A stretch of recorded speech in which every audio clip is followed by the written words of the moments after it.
how much is Jacoby Brissett to blame for the Patriots' recent struggles? We'll break it down with film here on Patscast. Patscast whispers bitter dismay. Jacoby's got the ball again today. Can't lead or just delay. Welcome to Patscast. I'm Brad Whitaker. Visit expressvpn.com/Patscast to get 3 months off of a 12-month annual plan. Again, that's expressvpn.com/Patscast. Patriots coming off of a tough, close game against the Seattle Seahawks on Sunday where they lost in overtime and had many opportunities to close that game, but just came up short, and the Seahawks deserve a lot of credit for really stepping up there at the end of the fourth quarter and in overtime. But today I'm going to analyze how much of this really falls on Jacoby Brissett. Yes, we know all the struggles with the offensive line. We know the Patriots do not have the best receiving core in the NFL, but there are things that Jacoby Brissett could be doing a lot better, and he is far from perfect at this point, but I'm going to break down the pros and cons a little bit for you here and actually include some film. And if you're listening on the podcast side, be sure to tune in on YouTube to see some of the footage here. Have to give some credit to Taylor Kyles for really breaking down the film and going through everything on X. He really makes it very easy for us illiterate football fans. So props to Taylor Kyles for helping to inform this podcast and to break this down a little bit for us so that we can give you the information that you need here at Patscast. But look, a lot of this isn't Jacoby Brissett's fault. We know that. And we know the offensive line is where this all starts. Mike Onwenu had a really tough game on Sunday. In fact, he was the worst offensive lineman that the Patriots have, which is not what you want to see from your highest paid offensive lineman, a guy that you moved over to right tackle because he was competent at the position. He was far from competent on Sunday, and the Patriots have struggled all season long. I know there's only been 2 games, but they have allowed a pressure rate of 46% through 2 games, which is the second highest in the NFL, and they've done that being blitzed only 6 times in those 2 games. So that really shows just how much this offensive line is struggling. In fact, the Patriots allowed pressure on every single drop back in the fourth quarter and overtime on Sunday against the Seahawks. And you can't lay the blame solely on Jacoby Brissett once that is factored in. He's under pressure at least half the time, or just about half the time, more than half the time on Sunday, and every single time late in the game. And that's just not a recipe for success for any quarterback. I don't care if you have Tom Brady out there. You need to give Jacoby Brissett some time to to throw the football, especially because he does tend to hold the football a little longer, and we'll break down where he struggled in just a moment. But certainly he's dealing with pressure, and that's not so great. There's also Alex Van Pelt's predictable play calling. You know, the jumbo tight end package where they brought in Caden Wallace as an extra blocker out there was a bit of a giveaway that they were running the football. Now, that was really one of the few things that actually worked offensively on Sunday, is that jumbo tight end package, being able to generate yards on the ground with Ramondre Stevenson and Antonio Gibson, along with some of the throws to the center of the field, which went to Hunter Henry, that were very successful. Henry had a great game on Sunday. If you have him on your fantasy team, most people don't, because Henry is not the most productive tight end, but he was arguably the most productive tight end on Sunday, so he deserves a lot of credit for that. But the play calling has been very predictable. Even when they won week 1 against Cincinnati, the Bengals knew they were running the football. The Patriots knew the Bengals knew they were running the football, and they still ran the football and had more success than they did against Seattle, although they had quite a bit of success on Sunday. They just couldn't throw the ball really much. And then, of course, when the Patriots were in the shotgun, that was kind of a giveaway. They were actually throwing the football. And, play action has had some success this season, but they don't utilize it anywhere near enough. They've done some bootlegs, which really have not worked out very well. Really hope to see them rely on the play action a little more. And remember, Alex Van Pelt before the season said, we're going to be a screen-heavy team. We're going to rely a lot on screens and keep the defense on their toes. They've run 3 screens all season long, and really only one of them has worked out. One worked to Hunter Henry yesterday, where they confused the defense with Pop Douglas in orbit motion, kind of like they do in arena football. That distracted the defense and allowed them to run a nice screen to Hunter Henry. But that's the situation that Jacoby Brissett is dealing with, and a situation that Drake May, perhaps, will be dealing with very soon, and maybe sooner rather than later, if Jacoby Brissett gets injured out there, with which there were a couple of very close calls on Sunday. One where it looked like he rolled his ankle. I was expecting to see Drake May the next play, but Jacoby Brissett's a tough guy, and he stayed on the field out there, but they got to mix it up a little bit more and stop being so predictable. Now, I also wanted to say what isn't Jacoby's fault is the fact that the wide receiving core is not separating. But when you break down the film, you realize that that isn't entirely true. Again, quarterbacks, they're gonna miss reads from time to time. I don't care how good you are. Receivers are gonna separate, and quarterbacks aren't gonna have time. Like, it happens every single game. But when you actually look into the film a little bit, you realize there were quite a few missed opportunities, and the receivers actually were getting open at certain spots. And remember, there were only 3 catches among the Patriots receivers on Sunday when you factor out the tight end position. And look, like I said, there's limited opportunity with the pressure to get rid of the football, but generally Jacoby Brissett, and this has been something he struggled with his entire career, he holds on to the football a little too long, and we saw that a few instances on Sunday. And people have been asking, where's Demario Pop Douglas? He was a non-factor on Sunday, didn't do a lot in week 1. He seems to have regressed. That's just not true at all. Demario Douglas was getting open against the Seattle Seahawks, and he was visibly frustrated at his locker with his head in his hands after the game on Sunday. Didn't speak to the media. Did speak to the media today when they asked him if he feels like he's getting open, and Demario Douglas responded, "Pull up the film and you can tell." So let's pull up the film and see Demario Douglas get open. He was wide open at least 3 times on Sunday. The first was a miss on a crosser under pressure. This one I can forgive Jacoby Brissett a little bit. I don't think any quarterback could have hit Demario Douglas early in that route. He ended up throwing it to him on the far right side, but the play was breaking down pretty quickly. So I'm not gonna discredit Jacoby Brissett too much for that one. But the 2 plays where Douglas should have been hit by Brissett were fairly egregious. The first came on that crucial 3rd and 6. Remember, this was the sack, which led to the long field goal that Joey Sly ended up having to kick low to get the distance. It was blocked because Austin Hooper didn't do his job blocking out there, but he had Pop wide open on the left side, and Brissett even looked at him as he was open and didn't throw him the football. Jacoby Brissett did acknowledge this today, that he wishes he had thrown the ball to Demario Douglas there. And then there was another one, a missed read over the middle of the field, which would have led to a large chunk play, potentially even a touchdown when you factor in Demario Douglas's speed. He was wide open there, and Jacoby Brissett just didn't make the read, didn't make the right decision, and that was a missed opportunity there. And then some other plays where Jacoby Brissett should have hit his open receivers. He had a fairly easy bootleg throw to Jalen Polk, which he flat out missed. I wouldn't say it was an easy throw, but this is one of those plays an NFL starting quarterback has to hit every single time. And Jalen Polk wasn't wide open, but he was open, and that was potentially a touchdown play right there on that bootleg throw. And again, the Patriots have struggled with these bootlegs all season long. We expected them to implement this wide zone running scheme and take advantage of those bootlegs, but the wide zone hasn't worked out as well as we had hoped. So they're doing a lot more gap stuff, a lot more duos. And when you do that, the bootlegs just aren't as advantageous out there because they play off of that wide zone scheme.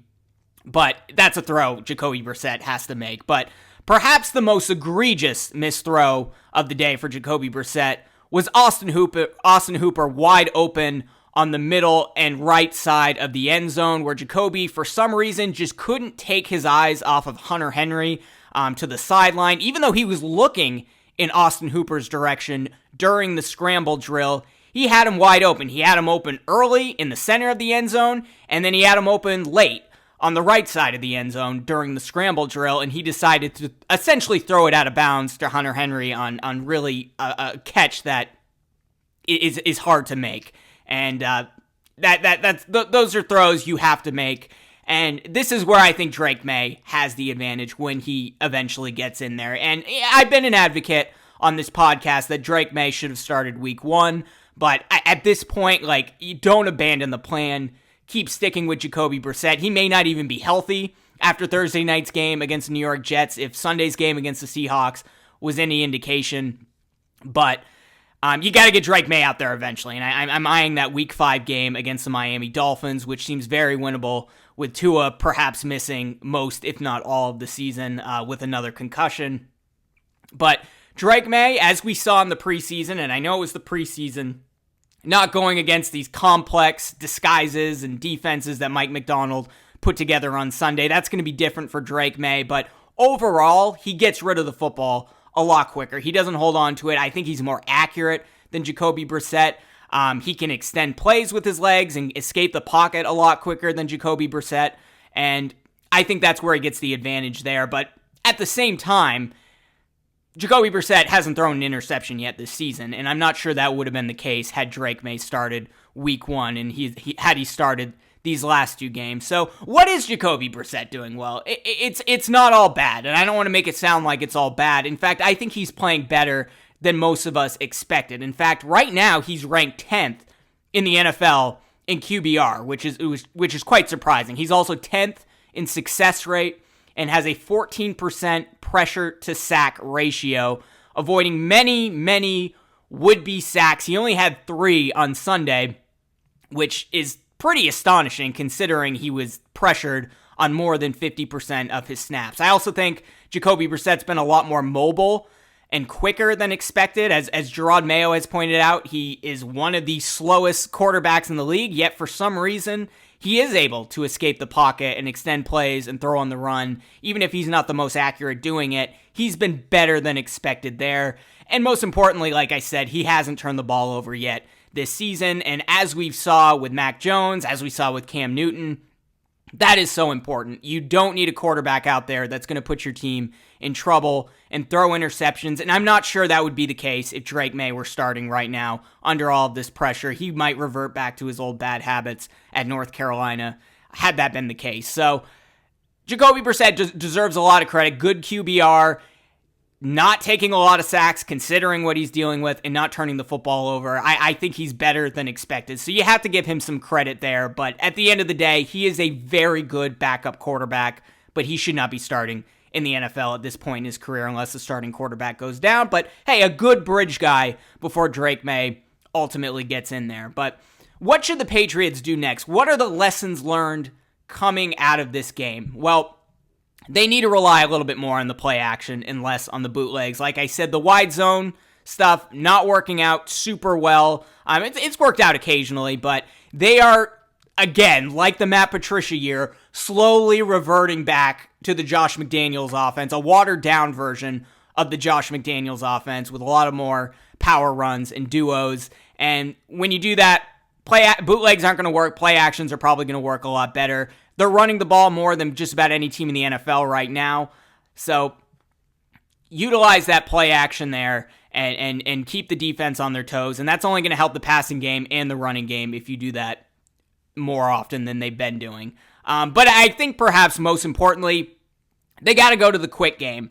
The Patriots have used the quick game only 7 times this season. And by quick game, I mean 1-step drop in the shotgun, 3-step drop under center, quick slant routes there, getting rid of the football quickly before the defense even has an opportunity to make pressure on the quarterback.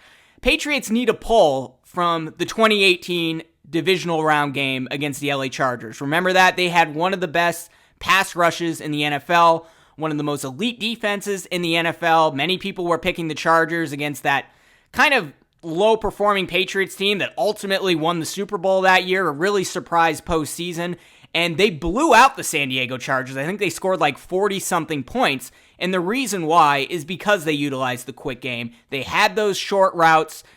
Tom Brady got rid of the football super quickly. Bosa couldn't get to him. There was I think Bosa was mic'd and was complaining to Brady during the game, like, I just can't get to you in time, because Brady was holding onto the football for a grand total of 0.4 of a second. They need to do that. The times they have utilized the quick game, the few times this season, it has been largely successful, and that's what you need to do. And in addition to running more screen plays, get the receivers a little bit more involved. Utilize Pop Douglas on those quick slant routes. Get him the football right away. Give him some open space to run with the football. You really utilize some of these receivers. Tyquan Thornton, Jalen Polk. These guys aren't bad after the catch, and they're the types of guys you get the ball in their hands, and they can make magic happen. I mean, it wasn't all Tom Brady for 20 years making plays. He had receivers like Julian Edelman, like Randy Moss, like Rob Gronkowski at tight end, where if you get them the football, even 5 yards down the field, they can extend that to a 20, 30-yard play or run the length of the field. Patriots need to do that a lot more, and I really hope Alex Van Pelt is taking notes and drawing up a scheme where they're able to utilize the quick pass, utilize the play action, draw up some screenplays early, get Pop Douglas involved, get Jalen Polk involved. Javon Baker got some reps on Sunday. He was active. Get him involved, maybe run a few screenplays to him. Just build up the confidence of your receivers and have some productive plays. We know they can run the football. We know they can run the football better than just about any team in the league, even with their blockers ahead of them. Patriots aren't that bad at run blocking right now. They're bad at pass blocking. So when you're passing, get rid of the football immediately. Stress that to Jacoby Brissett. I don't want you holding on to the football for more than half a second. You're not taking any sacks this game. If you throw incompletions, even if you turn it over once, it's fine. Right now, we just need to know in the passing game that you can get it to our receivers, build up their confidence a little bit, and then rely on the run game and utilize play action and keep the defense on their toes. That's what they have to do, and they have a quick turnaround here this week, right? Patriots did not practice today. They're going to have 2 practices Tuesday and Wednesday, I would assume, before traveling to the Meadowlands to face the New York Jets on Thursday night. They need to fix a lot of these things quickly, and these are quick fixes. They can do this. They've demonstrated they can throw the football quickly. They've demonstrated that they can run the football, certainly. They've demonstrated that they can have positive plays off of play action. You just need to do those in a higher volume, at least with the passing game. And the running game's always going to be there, but you're also going up against this New York Jets defense, which is going to be just as challenging, if not more challenging, than Mike Macdonald's Baltimore Ravens-style defense that they faced against the Seattle Seahawks on Sunday. That's what they need to do. And if they can do that, then maybe Jacoby Brissett can stay healthy. You can rely on him a little bit longer. Have Drake May continue to learn, and then when eventually he gets in there, he can pick up right where Jacoby left off and be able to throw the ball downfield and make more athletic plays, which Jacoby Brissett can't do anywhere near as well as Drake May can. So, it's not all negative here. I mean, this is if you had told me before the season the Patriots would upset the Bengals week 1 and that they would lose in overtime to the Seattle Seahawks week 2, every Patriots fan would have taken that, except for the few weird Patriots fans that want them to go 0-17 so they can draft a tackle number 1 overall. I don't get those people. Even last year, when we were kind of rooting for them to tank, I still wanted them in the moment to win football games. I was celebrating when they beat the Denver Broncos last year because you want to see your team win. You're building a program here. You have a rookie head coach. You have a rookie quarterback. You need to start compiling some wins or at least staying competitive, and so far they have been competitive. So, yeah, I know there's a lot of downers out there about the way the Patriots played on Sunday, but they could have won that game. They should have won that game, and they didn't lose because they imploded in on themselves with interceptions like they did with Mac Jones. Yeah, they did kind of implode with the blocked field goal and the poor clock management at the end of the first half, which gave Seattle time to get down the field and kick a field goal. It wasn't Gerard Mayo's best game coaching-wise. It certainly wasn't the Patriots' best game, and the offensive line, especially Michael Wenu, really struggled. But, again, they're 1-1 right now on a team that many expected would be worse than the NFL. I think when all is said and done, this might be a middle-of-the-road NFL team, and if that's the case, then this is a highly successful season because then you're just one off season away from actually being a good team. And there's a lot of positives to take out of everything so far. Nobody expected them to win week 1 against Cincinnati, and they kept it close yesterday, and they could have won that game. They have another close game against the Jets, or they go in there and they upset. The Jets haven't been perfect. They've been far from perfect. That is still, they're going to be heavy underdogs, but that is still a winnable game.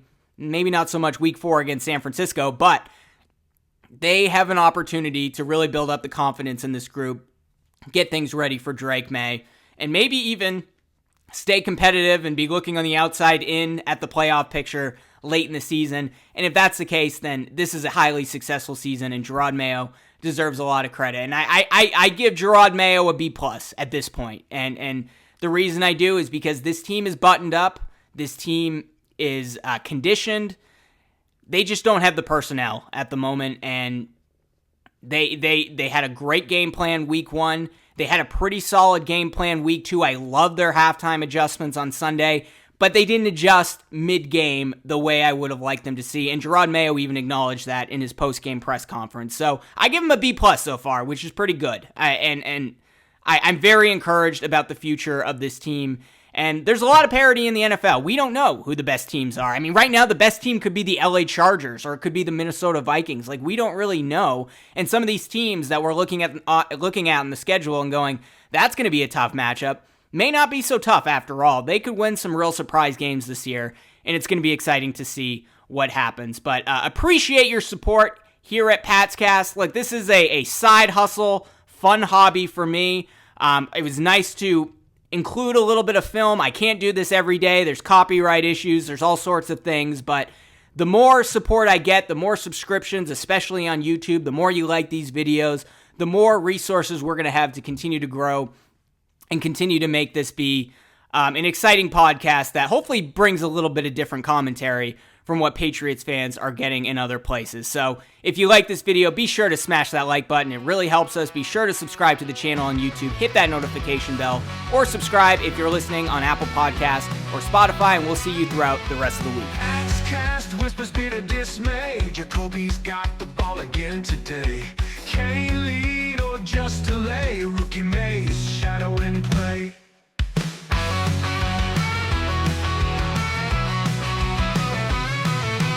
Old vets crumble from the sidelines. Cast echoes through the hard lines. Pressure built in crunching times. Rookie dreams and chalky signs. Is it pressure or the system's crime? Cast murmurs ticking time. Rookie Mays on the climb. Jacoby hanging past his prime. All figures in the cold wind. Cast ask where to begin. They don't look which path to take. Fans roar loud for winning's sake.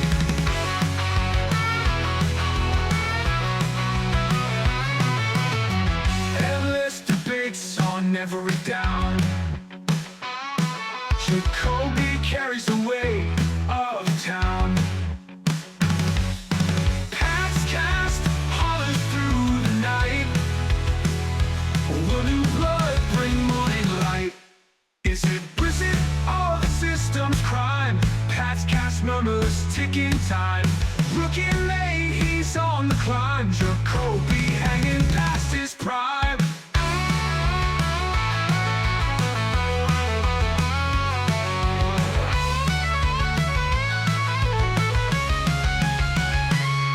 Hope flickers in the cold wind. Cast ask where to begin. Vet or rook, which path to take? Fans roll out for winning's sake. Endless debates on every down. Jacoby carries the weight of town. Cast hollers through the night. Will new blood bring morning light? Is it Brissett or the system's crime? Cast murmurs ticking time. Rookie May, he's on the climb. Jacoby hanging past his prime. Hanging past his prime.